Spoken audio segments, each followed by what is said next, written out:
Hello guys, তোমরা সবাই কেমন আছো? আশা করি তোমরা ভালো আছো। তো আমি এখন উঠে পড়েছি। এখন বাজে হলো কি 5টার সময় উঠে আমি ভিডিও বানাচ্ছি। দেখো আমার মেয়ে কখনো 4:30টায় উঠবে, কখন 5টায় উঠবে, কখন উঠবে কোনো ঠিক নেই। রোজ সকালে আমাকে তুলে দেবে।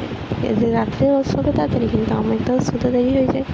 আমারই ঘুম হয় না, সারাদিন আমি ঘুমাতে পারবো না, তাও আমাকে ঘুমাতে দেবে না। কিচ্ছু করার নেই, মা হয়েছি তো সহ্য করতে হবে। তো ওকে আমি এখন তেল মালিশ করে রয়েছি। এই তেলটা আমি অনেক ভিডিও হয়তো দেখিয়েছি, হিমালয়া ম্যাসাজ অয়েল। এই তেলটা দিয়ে আমি ওকে রোজ সকালে তেল মালিশ করে দিই। ঘুম থেকে উঠলেই তেল দিয়ে ওকে মালিশ করে দিই, নাহলে আমারও ভালো লাগে না। সারাদিন অতটা টাইম পাই না যে মালিশ করে দেবো, তার জন্য সকালে উঠেই মালিশ করে দিই। তো দেখো, ও মালিশ করতে আমাকে তো দেয়ই না, এদিকে ঘুরবে ওদিকে ঘুরবে, এই করতে থাকবে। জানো তো, টাইমটা অনেক দরকার। যাদের শাশুড়ি আছে তারা খুবই লাকি। আমারও আছে, আমার শাশুড়ি মা আমার সব কাজই করে দেয়। আমি একটু একটু কাজ করি, বেশি করতে হয় না, তাও যেন টাইম পাই না, ওকে নিয়েই কেটে যায়। আমার মেয়েটা মানে এত ব্যস্ত থাকে যেন আমি নিজের যত্নই নিতে পারি না ঠিক করে। কি বলবো আর, তোমরা জানো যারা মা হয়েছ। তো ওই ভিটামিন ওষুধটা আমি খাওয়াই ওকে। আর এখন রাত্রে আমি যেহেতু ওকে প্যাম্পাস পরাই না, তো আমার এই ক্যাঁথাগুলো লাগে।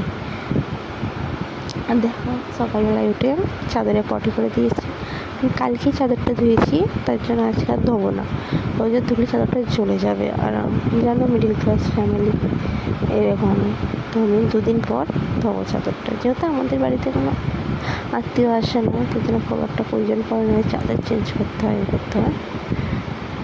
তারপরে ঝাঁটফাট দিয়ে নিলাম, সব কাজ সেরে নিচে যাবো, খাইনি না খেয়ে আগে সব কাজ করে নিয়েছি। যেহেতু অত সকালে উঠেছে, আর 7:30 বাজলে এরকম অনেক টাইম হয়ে যায়। তখন 7:30 বেজে পার হয়ে গেছে, 8টা বেজে যাচ্ছে, তাও ও নিচে কাঁদছে, আমি শুনতে পেয়েছি। তাও নিচে গিয়ে করলাম, নিচে গিয়ে নিয়ে এসে খাইয়ে দিলাম। তো খাইয়ে ওকে ঘুম পাইয়ে দিলাম, আমি খেলাম। খেয়ে এখন রান্নার জোগাড় করছি। তখন 10টা বেজে গেছে, মাঝখানে কোনো ক্লিপ নেওয়া হয়নি। তো সব কাজ করছে, যে মাছ রান্না করবো, এই আলু ছিলছি, এবার ডাঁটা দিয়ে আজকে ডাঁটা দিয়ে মাছ দিয়ে করবো। ভালো লাগে খেতে, ডাঁটা দিয়ে মাছ দিয়ে, টমেটো দেবো, ধনেপাতা দিয়ে দেবো, ভালো লাগবে। যেহেতু আমার শাশুড়ি ছিল না বাড়িতে, তার জন্য আমি তাড়াতাড়ি করছিলাম।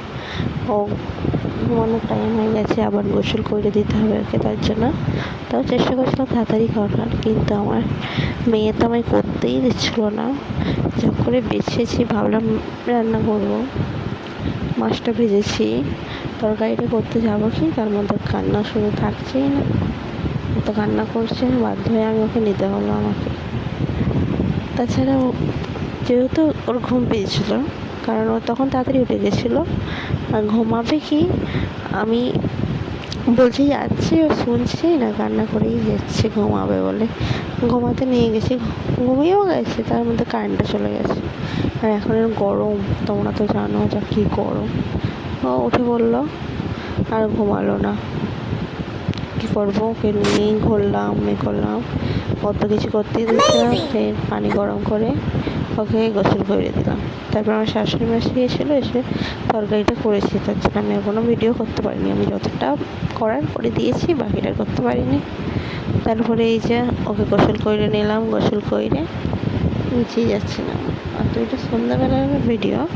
যেহেতু একটা পার্সেল অর্ডার করেছিলাম খাটের জন্য, টয়লেট করে দেয় তো, খাটের গদিটা নষ্ট হয়ে যাচ্ছিলো, তার জন্য ভাবলাম অর্ডার দিয়ে দিই। আমারই ভুল, এটা আরও আগে অর্ডার দিলে ভালো হতো।